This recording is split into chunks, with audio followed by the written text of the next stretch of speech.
கட்சி அவர்தான் சொல்கிறாரு, அது கட்சியில் இடம் இல்லை. இவ்வளோதான். சர்வாதிகாரி நான் தான் எல்லாம், அதுக்கு இடம் கிடையாது. அப்படி ஒரு இடத்த நீங்கள் பெறணும் அப்படின்னா தொண்டர்களால் தேர்ந்தெடுக்கப்பட்ட பொதுச் செயலாளராக நீங்கள் இருக்கணும். அது அந்த அந்த பொசிஷன் ஜெயலலிதாவுக்கு மட்டும்தான் இருந்துச்சு, நீங்கள் கிடையாது. நீங்கள் பொதுக்குழுவை போட்டு தான் நீங்கள் வச்சுக்கிட்டீங்க. பொதுக்குழுவால் யாரையும் பொதுக்குழு அதிகாரத்தை வைத்துக்கொண்டு யாரையும் கட்சியிலிருந்து நீக்கக்கூடிய அதிகாரம் இல்லை. இதுதான் எம்ஜிஆருடைய அந்த பைலாவுடைய மூலமான விஷயம். பொதுக்குழுக்கு அந்த அதிகாரம், பொதுக்குழு கொள்கை வடிப்பு தான், கட்சி நிர்வாகத்தில் அதுக்கு வேலையே கிடையாது. இவங்க தேர்தல் ஆணையத்துக்கு போகும்போது அந்த அந்த கேஸ் வரும், சிவசேனா வெர்சஸ் சிவசேனா. அந்த கேஸில் வந்து உச்சநீதிமன்றம் சொல்லியிருக்கு என்னென்னா, வெறும் நாடாளுமன்ற உறுப்பினர்களையும் சட்டமன்ற உறுப்பினரை வச்சு ஒரு கட்சியினுடைய உண்மையான கட்சி எதுன்னு தீர்மானிக்கக்கூடாது. அந்த பொதுக்குழு, செயற்குழு, கட்சியினுடைய பல்வேறுபட்ட மாவட்ட குழு எல்லாத்தையும் கணக்கில் எடுத்து தான் நீங்கள் அது முடிவெடுக்கணும்னு சொல்லியிருக்காங்க. ஸோ அப்படி முடிவெடுக்கிறதுக்கான வாய்ப்பு இன்னும் இவங்க உருவாகவே இல்லையே.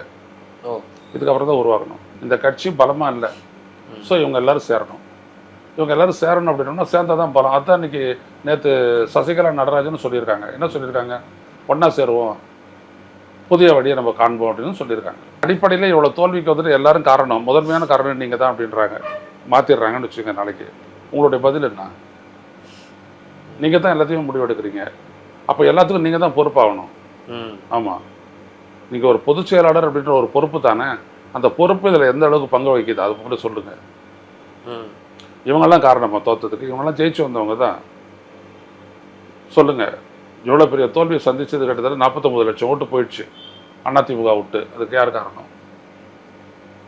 இப்போ அங்கே வந்துட்டு என்ன சொல்கிறாரு பாருங்கள் ஸ்டாலின், நான் தான் எல்லாத்துக்கும் பொறுப்பேற்கிறேன் அப்படின்றாரு. திமுக லாஸ்ட் 55 lakh ஓட்ஸு, 55 லட்சம் ஓட்டை இழந்துருக்குறாங்க அவங்க சொல்கிறாங்க எப்படின்ட்டு. அப்படி சொல்லுவார் அவர்? துணிவு இருக்கா? ஆனால் அங்கே யாரும் ரிசைன் பண்ணுங்கன்னு சொல்லலை. இங்கே சொன்னாங்கன்னா நீ ரிசைன் பண்ணிடுவாங்க.